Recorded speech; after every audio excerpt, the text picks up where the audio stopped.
पालघर जिल्ह्यात आज सलग 5व्या दिवशी ही मुसळधार पाऊस आहे तो सुरू आहे आणि पावसाने आता जोर पकडलेला आहे आणि ह्याचाच परिणाम म्हणून जिल्ह्यातील नदी नाले आहेत ते ओसंडून व्हायला लागलेले आहेत। तर ठिकठिकाणी पूरस्थिती निर्माण होण्याची पाळी आहे ती निर्माण झालेली आहे।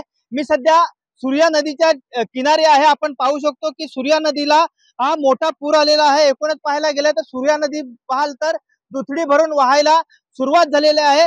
सूर्याप्रमाणेच वैतरणा असू द्या, पिंजाळ असू द्या, देहरजा असू द्या, ह्या ज्या जिल्ह्यातील प्रमुख नद्या आहेत त्या सर्वच नद्या आहेत त्या दुथडी भरून वाहत आहेत। तर दुसरीकडे जिल्ह्यातील जी प्रमुख धरणं आहेत, सूर्या प्रकल्पाचं धामणी धरण, त्याचप्रमाणे कवडास धरण आणि जे वांद्री प्रकल्पाचं धरण आहे त्याचप्रमाणे छोटे बंदर आहेत ते 100% भरलेले आहेत। तर धामणी धरण आहे ते आता 64% भरलेलं आहे। तर कवडास धरण आहे ते ओव्हरफ्लो झालंय। एकूणच पाहायला गेलं तर ही सर्व पावसाची परिस्थिती असताना हे जे पाणी आहे ते आता त्याचा सांडवा आहे तो आता ह्या नद्यांमध्ये करण्यात येतोय, त्यामुळे नद्यांनाही मोठा पूर आलाय।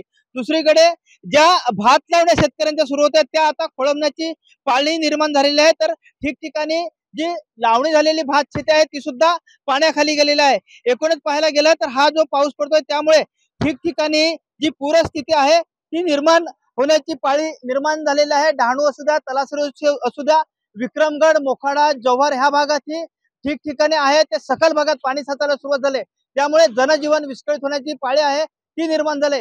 मात्र आज आणि उद्या आणि परवा पुन्हा पालघर जिल्ह्याला येलो अलर्ट जाहीर केलेला आहे, त्यामुळे हा पाऊस आहे तो अति जास्त पडण्याची शक्यता आहे। त्यामुळे प्रशासनाकडून सुद्धा नागरिकांना सतर्क राहण्याचं आवाहन करण्यात आलंय। संतोष पाटील, एबीपी माझा, पालघर। एबीपी माझा, उघडा डोळे बघा नीट।